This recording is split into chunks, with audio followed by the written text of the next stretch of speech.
रवि एक छोटे से साधारण गांव में रहता था। वो मेहनती और ईमानदार था, लेकिन उसकी जिंदगी अभी तक किसी खास मुकाम तक नहीं पहुंची थी। गांव के लोग उसे अच्छा तो मानते थे, लेकिन कोई उसे सफल इंसान नहीं समझता था। रवि के दिल में हमेशा एक सपना था कि वो कुछ बड़ा करेगा और अपने नाम के साथ साथ अपने परिवार का भी नाम रोशन करेगा। उसी गांव में निशा नाम की एक लड़की रहती थी, जो बहुत ही समझदार और सुंदर थी। दोनों बचपन से एक दूसरे को जानते थे और धीरे धीरे उनका रिश्ता दोस्ती से आगे बढ़कर प्यार में बदल गया था। दोनों एक दूसरे के बिना अपने जीवन की कल्पना भी नहीं कर सकते थे। एक दिन रवि गांव के बाहर एक पुराने बरगद के पेड़ के नीचे बैठा हुआ था। वो अपने मोबाइल में कुछ काम ढूंढ रहा था। उसके चेहरे पर चिंता साफ झलक रही थी। तभी वहां निशा आई। उसके चेहरे पर उदासी थी। रवि ने तुरंत पूछ लिया, क्या हुआ निशा, तुम इतनी उदास क्यों हो? निशा की आंखों में आंसू आ गए। उसने धीरे से कहा, मेरे माता पिता तुम्हारा रिश्ता लेकर आए थे, लेकिन अब उन्हें लगता है कि तुम मेरे लिए सही नहीं हो। रवि चौंक गया। उसने पूछा, ऐसा क्यों निशा? बोली, तुम जानते हो, मेरे पिताजी चाहते हैं कि मैं ऐसे लड़के से शादी करूं जिसके पास बहुत पैसा हो, बड़ा कारोबार हो और समाज में नाम हो। अगर तुमने जल्दी कुछ नहीं किया तो वो मेरी शादी कहीं और कर देंगे। इतना कहकर निशा वहां से चली गई। रवि वहीं बैठा सोचता रह गया। उसके दिल में डर और बेचैनी दोनों बढ़ने लगे। अगले कुछ दिनों तक रवि हर जगह काम ढूंढने लगा। कभी खेतों में मजदूरी करता तो कभी शहर जाकर नौकरी की तलाश करता, लेकिन हर बार उसे निराशा ही हाथ लगती थी। वो जितना मेहनत करता उतना ही उसे लगता कि वो पीछे छूटता जा रहा है। एक दिन निशा फिर उसके पास आई, लेकिन इस बार उसकी हालत और भी खराब थी। उसकी आंखें लाल थीं, वो रो रही थी। रवि ने घबराकर पूछा, क्या हुआ निशा? उसने कहा, पिताजी ने गांव के सरपंच के बेटे के साथ मेरा रिश्ता तय करने की बात कर दी है। अगर तुम कुछ नहीं कर पाए तो मेरी शादी उससे कर दी जाएगी। रवि के दिल में जैसे किसी ने आग लगा दी। उसने कहा, मैं कोशिश कर रहा हूं, लेकिन इतना जल्दी सब कुछ बदलना आसान नहीं है निशा। बोली, अगर तुम सच में मुझसे प्यार करते हो तो कुछ करके दिखाओ, वरना मैं हमेशा के लिए तुमसे दूर हो जाऊंगी। रवि गहरी सोच में डूब गया। वो समझ नहीं पा रहा था कि इतने कम समय में वो क्या करे। तभी अचानक उसके दिमाग में एक विचार आया। उसने सोचा कि शहर में लोग गोलगप्पे एक खास तरीके से बनाते हैं और लोग उन्हें बहुत पसंद करते हैं। अगर वो भी कुछ अलग स्वाद बनाकर गांव में बेचे तो शायद जल्दी पैसे कमा सके। अगले ही दिन उसने थोड़ा बहुत सामान इकट्ठा किया और गांव के चौक में गोलगप्पे का ठेला लगा लिया। शुरुआत में उसे बहुत उम्मीद थी, लेकिन जब पहले ग्राहक आए और बिना कुछ बोले चले गए तो उसका मन टूट गया। वो रोज मेहनत करता, लेकिन कोई फर्क नहीं पड़ रहा था। लोग खाते और चुपचाप चले जाते, मानो स्वाद में कुछ कमी हो। एक दिन निशा आई और बोली, लोग कह रहे हैं तुम्हारे गोलगप्पे में स्वाद नहीं है। रवि ने दुखी होकर कहा, मैं समझ नहीं पा रहा, क्या कमी है? निशा ने सुझाव दिया, पानी बदलो, मसाला बदलो और फिर कोशिश करो। रवि ने वैसा ही किया। उसने नए मसाले डाले, पानी बदला, लेकिन नतीजा वही रहा। अंत में उसने निशा को खुद गोलगप्पे खिलाए। निशा ने खाकर कहा, इसमें वो बात नहीं है जो लोगों को रोक सके। शायद तुम्हें कोई और काम करना चाहिए। ये सुनकर रवि को बहुत गुस्सा आया। उसने ठान लिया कि वो हार नहीं मानेगा। चाहे कुछ भी हो, वो इसी काम में सफल होकर दिखाएगा। उस दिन के बाद रवि ने खुद को पूरी तरह बदल दिया। वो दिन रात नए प्रयोग करने लगा। कभी पानी में नया स्वाद डालता, कभी मसाले बदलता, लेकिन सफलता उससे दूर ही रही। एक दिन वो थककर जंगल के किनारे बैठ गया। उसके मन में डर था कि अगर उसने जल्दी कुछ नहीं किया तो वो निशा को हमेशा के लिए खो देगा। वो गहरी सोच में डूबा हुआ था। तभी एक साधु उसके पास आकर बैठ गया। साधु ने कहा, क्या बात है पुत्र, तुम इतने परेशान क्यों हो? रवि ने पहले कुछ नहीं कहा, लेकिन फिर उसकी आंखों से आंसू बहने लगे। उसने अपनी पूरी कहानी साधु को बता दी। साधु मुस्कुराया और बोला, जब मेहनत के बाद भी सफलता नहीं मिलती तो समझ लो कि भगवान तुम्हें कुछ बड़ा देने की तैयारी कर रहे हैं।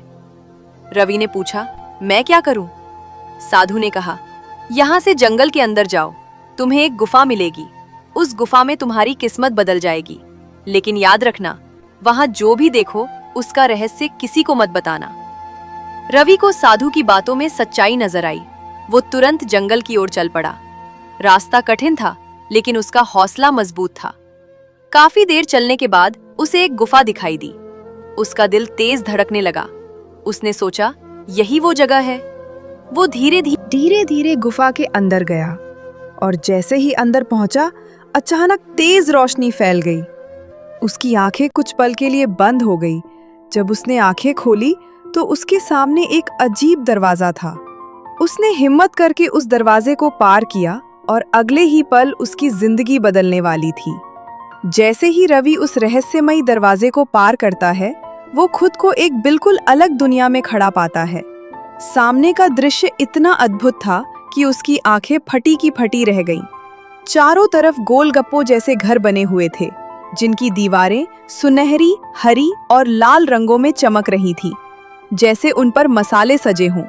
सड़कों की जगह पतले रास्ते थे और उनके बीच बीच में मसालेदार पानी से भरे तालाब थे, जिनमें से बुलबुले उठ रहे थे हवा में। एक अलग ही खुशबू थी जो मन को खींच लेती थी। वहां के लोग भी अजीब थे। उनके चेहरे गोलगप्पों जैसे थे। किसी के चेहरे पर धनिये की हरियाली थी तो किसी पर इमली की मिठास झलक रही थी। रवि ये सब देखकर हैरान रह गया। उसे समझ नहीं आ रहा था कि वो सपना देख रहा है या सच में किसी दूसरी दुनिया में आ गया है। तभी एक लड़की उसके सामने आई, जो पूरी तरह उस दुनिया जैसी ही थी, लेकिन उसके चेहरे पर एक अलग ही चमक थी। उसने रवि से पूछा, तुम इंसान हो? तुम यहाँ कैसे आ गए? रवि ने उसे अपनी पूरी कहानी बता दी कि कैसे वो अपने प्यार को बचाने के लिए संघर्ष कर रहा है। लड़की ने ध्यान से उसकी बात सुनी और फिर मुस्कुराते हुए बोली, हम समझ गए, तुम्हें यहाँ किसी कारण से भेजा गया है। लेकिन इस दुनिया में आने वाले हर इंसान को एक वचन देना होता है कि वो यहाँ के रहस्यों को अपनी दुनिया में किसी से साझा नहीं करेगा। रवि ने बिना सोचे तुरंत हामी भर दी, क्योंकि उसके पास खोने के लिए कुछ नहीं था और पाने के लिए सब कुछ था। लड़की ने कहा, अगर तुम सच में मेहनती हो और सच्चे दिल से सीखना चाहते हो, तो हम तुम्हें ऐसा स्वाद सिखा सकते हैं जो तुम्हारी दुनिया में किसी ने कभी नहीं चखा होगा। लेकिन इसके बदले तुम्हें 2 शर्तें माननी होंगी। पहली ये कि जब तुम सफल हो जाओ तो कभी गरीबों को खाली हाथ वापस मत भेजना, उन्हें मुफ्त में खिलाना। और दूसरी ये कि इस दुनिया का रहस्य किसी को मत बताना। रवि ने दोनों शर्तें तुरंत स्वीकार कर लीं। इसके बाद उस लड़की ने रवि को गोलगप्पे बनाने की असली कला सिखानी शुरू की। ये सिर्फ खाना बनाना नहीं था, बल्कि एक कला थी, एक संतुलन था। हर मसाले का एक सही अनुपात था। पानी में खट्टापन, मिठास और तीखापन इस तरह मिलाया जाता था कि हर घूंट में एक अलग अनुभव मिलता था।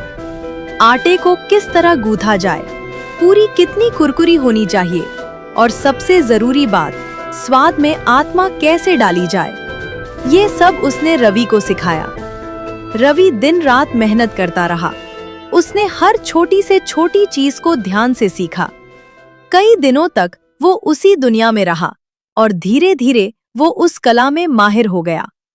एक दिन उसने खुद अपने हाथों से गोलगप्पे बनाकर उस लड़की को खिलाए। लड़की ने एक कौर खाया और मुस्कुरा उठी। उसने कहा, अब तुम तैयार हो? यह स्वाद बिल्कुल हमारी दुनिया जैसा है। अगर तुम इसे अपनी दुनिया में लेकर जाओगे तो लोग सिर्फ खाने नहीं आएंगे, बल्कि तुम्हारे दीवाने हो जाएंगे। यह सुनकर रवि के चेहरे पर खुशी आ गई। उसे पहली बार लगा कि अब वह सच में कुछ कर सकता है। कुछ समय बाद वह उस गुफा के रास्ते वापस अपनी दुनिया में लौट आया। जैसे ही वो बाहर निकला, गुफा धीरे धीरे बंद हो गई, मानो वह रास्ता हमेशा के लिए खत्म हो गया हो। लेकिन अब रवि पहले जैसा नहीं था। उसके अंदर आत्मविश्वास था। उसने फिर से अपना ठेला लगाया, लेकिन इस बार कहानी अलग थी। जो भी ग्राहक आता, पहला कौर खाते ही उसकी आंखें चमक उठती। लोग एक दूसरे को बुलाने लगे। देखते ही देखते भीड़ लगने लगी। लोग कहने लगे, ऐसा स्वाद उन्होंने कभी नहीं चखा। रवि ने साधु की बात और उस लड़की की शर्त याद रखी। उसने गरीबों को मुफ्त में गोलगप्पे खिलाने शुरू कर दिए। उसकी यह बात पूरे गांव में फैल गई। लोग उसकी तारीफ करने लगे। धीरे धीरे उसका नाम दूर दूर तक फैल गया और उसका छोटा सा ठेला एक बड़े व्यवसाय में बदल गया। जब निशा के पिताजी ने यह सब देखा तो उन्हें अपनी गलती का एहसास हुआ। उन्होंने खुद आगे बढ़कर रवि के घर जाकर उसका हाथ मांगा और इस बार उन्होंने कोई शर्त नहीं रखी। कुछ ही समय बाद रवि और निशा की शादी हो गई। पूरा गांव उस शादी में शामिल हुआ और खुशियां मनाई गईं। रवि ने कभी किसी को यह नहीं बताया कि उसने यह स्वाद कहाँ से सीखा। उसने उस रहस्य को अपने दिल में ही छुपाकर रखा। लेकिन उसने हमेशा उस वचन को निभाया जो उसने उस रहस्यमयी दुनिया में दिया था। वह गरीबों की मदद करता रहा और ईमानदारी से अपना काम करता रहा। समय के साथ वह और भी सफल होता गया, लेकिन उसने कभी अपने पुराने दिनों को नहीं भुलाया और यही उसकी सबसे बड़ी ताकत बनी रही। इस कहानी से यही सीख मिलती है कि अगर इंसान सच्चे दिल से मेहनत करे और सही मौके को पहचान ले तो किस्मत भी उसका साथ देती है। लेकिन साथ ही ये भी जरूरी है कि सफलता मिलने के बाद इंसान अपनी इंसानियत और वचन को ना भूले, क्योंकि असली जीत वही होती है जिसमें इंसान अपने मूल्यों को बनाए रखता है और दूसरों के लिए भी कुछ अच्छा करता है। यही असली दोस्तों, अगर आपको मेरी ये कहानी पसंद आई हो तो वीडियो को लाइक जरूर करें और चैनल को सब्सक्राइब करना मत भूलना। आपको मेरी कहानी कैसी लगी कमेंट में जरूर बताना।